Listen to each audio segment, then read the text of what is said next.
Hey, Big Love fam. Welcome to Superfreq. This is a high vibe podcast, y'all, exploring all things frequencies, how they govern form, shape our realities, and are the key to living from your full potential. It's non-woo convos about super woo shit, unpacking what I call the science of self, from body and soul literacy to the power of understanding vibration, higher consciousness, quantum physics, and spiritual psych. Let this podcast become a resource for you on your journey to self-mastery. If you're curious and ready to free your mind, unlock the body, and truly become limitless, then you're in the right place. I'm your host, Talie. This is Superfreq, awakening for the next gen. Let's go. Hey, everybody. Okay, so this week's podcast is all about what happens to the body when we experience trauma. This is a snippet coming off of the Superfreqy Yoga on Body Trauma 1 that is already on the shop, the Superfreqy shop at superfreq.co. Go and get that. And then this coming session that's going to be a follow-up to this is happening on May 30th of this month. If you're listening to it, this episode now, before that, go and sign up for that at superfreq.co.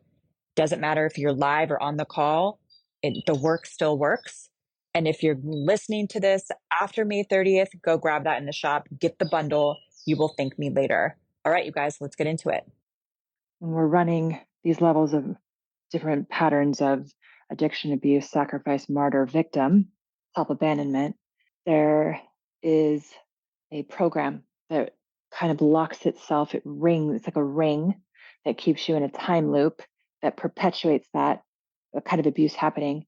So, for example, for myself, there was a repetition. It became a repetitive cycle within a very specific time frame of years apart from each other. Almost like every decade there was something, with the exception of this last one, when I was finally able to kind of clear it out.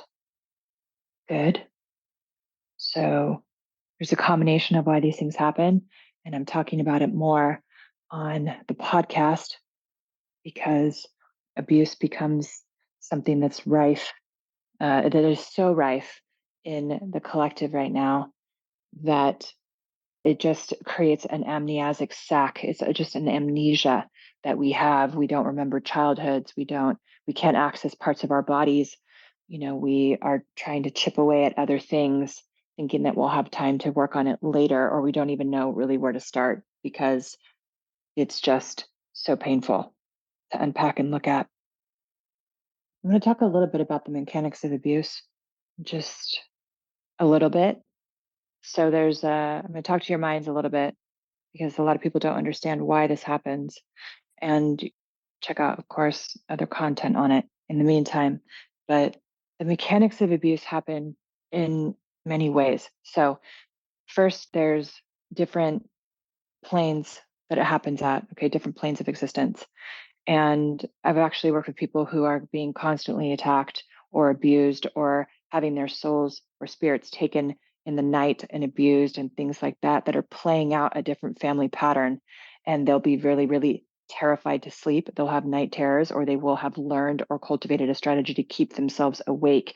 And then through that constant awake state, it rocks the circadian rhythm so much that it throws them perpetually out of their body. And then they almost go into a state of psychosis. The idea with trauma in general is to eventually break the heart of the human spirit as an overall aggregated pattern. It's heartbreaking because, again, like with anything that is inverted for the illuminated aspects of us, that is an inverted version, a darker version of our collective potential and then individual potential, is going to come after something that it cannot ever have access to, which is the heart field. And then creating from that, because this is where the spark of the creator exists. We have that. This latest version of Homo erectus has the spark of creation. This is why there's so much up for grabs right now. And the stakes are so seemingly high, and why people are really starting to get on board with this type of work that's essentially kind of a groundbreaking type of quantum mechanics, quantum psychosomatics, if you will, because it is so much faster than anything else, especially when it comes to compressing, decades worth of patterns and then deleting them out. But this lower third is really where this trauma comes in. And then obviously there's a psychological trauma that's coming in. And I'll talk more about physical lower third trauma than necessarily psychological trauma, although there's a component to that because the mental plane definitely takes a hit from the physical, in addition to the physical plane, because of what it does to the emotional center, our emotional bodies, and then our logical and emotional centers in our brains. It almost keeps us in a perpetual loop where we're referencing ourselves from the trauma instead of referencing ourselves from who we know we are and can be. So the lower third, these geometries have a very specific frequency. And if you are running any type of sacrifice pattern, literally any type, it doesn't matter even if you have engaged in anything quote unquote sacrificial in this life that you know of. It could be a cognitive decision to get one more, two, five, four things done on a list, okay, to run martyr pattern in conjunction with a people pleasing self abandonment pattern. That is a sacrifice pattern, bottom line. And because everybody has a unique signature frequency, your IP address is going to hold those records. And anything in any dimension can see exactly what you're up to, where your bloodline is, what the origin is, and all of that.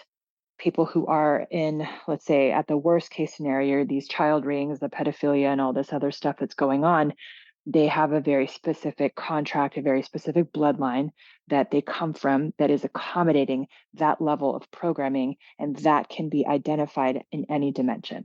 That is why these things perpetuate. It's literally algorithms fulfilling themselves. We're going to work on multiple layers here, okay? So I'm going to call out some numbers that are associated with body parts. I may not use the numbers. I may just say this body part. It might be easier if I do that. But it's very specific. These numbers are almost algorithmic in nature. They're associated again with this huge structure that have already put on all of your screens. You may or may not already feel the work happening. This is kind of what's happening with me too.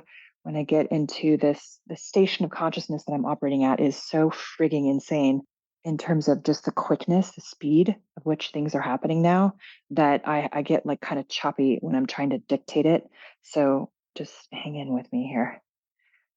Like, but it's still moving. So this geometric structure is basically a copy pasted basically through it all. And I put mine in the mainframe in my screen, and then it goes to all of yours, and it just becomes it's like a network. You guys are all in this network. Individual, okay? You're individual, wanting to clear at this level and just need to move quicker. So back of the brain, back of the head for me.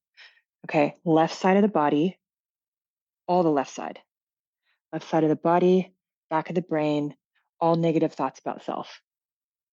Let's clear these out.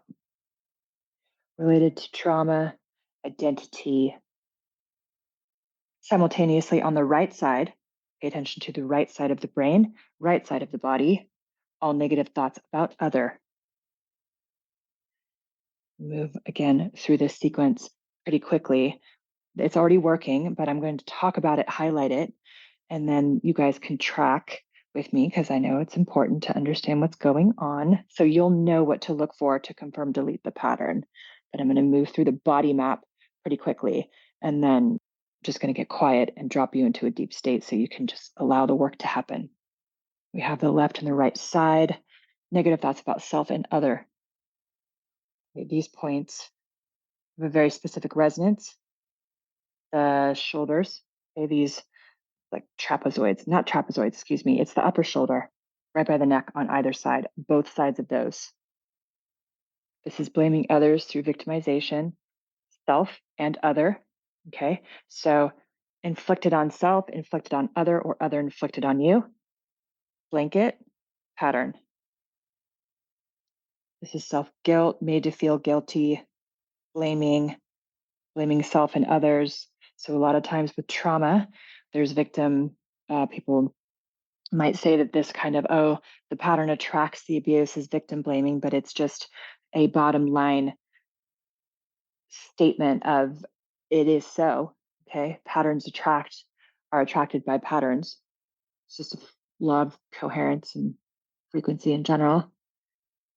But a lot of times with victimization or abuse, we become over responsible for that and we take that on.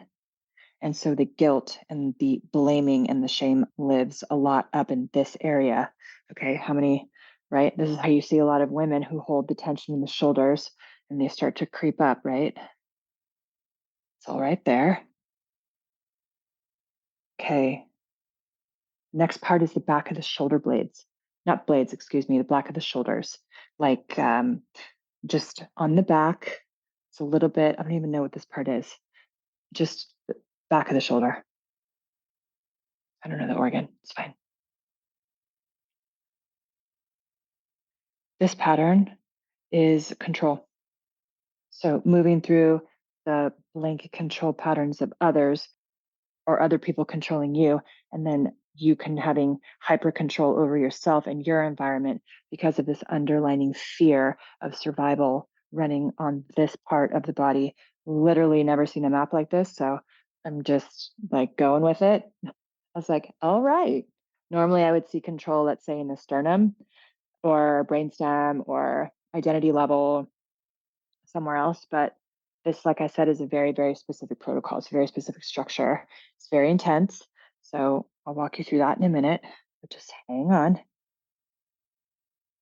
Okay, so center of the back, thoracic part of the spine, and then on just a point on either side of the thoracic all the way out to the trapeze. That'll be fine. You guys just focus on that part for me. So the inner, right next to the thoracic, there's like 4 points here. And this has to do with general victimization, feeling not good enough, and then the fear of abuse of love, of not being good enough. Combination here. It's kind of bundled in this thoracic spine, so the center of the back area. Of course, there's some more shame here. And then as you move to the lower thoracic, it's kind of this general wish of wanting to be somebody else. I really just wish I could be somebody else. This is a general loss of identity where you just become so numb. You're almost apathetic. You have no feeling. You're so numbed out. The nervous system is so rocked that it almost becomes impossible to have really any feedback loop with your highest because you're so cut off if you want to feel this way.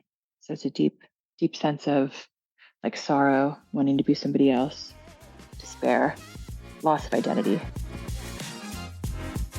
Thanks so much for listening, you guys. Please make sure to leave a review and follow the fun on social media because that's how it works in this world. In the meantime, get your freak on. I'll see you in the next session.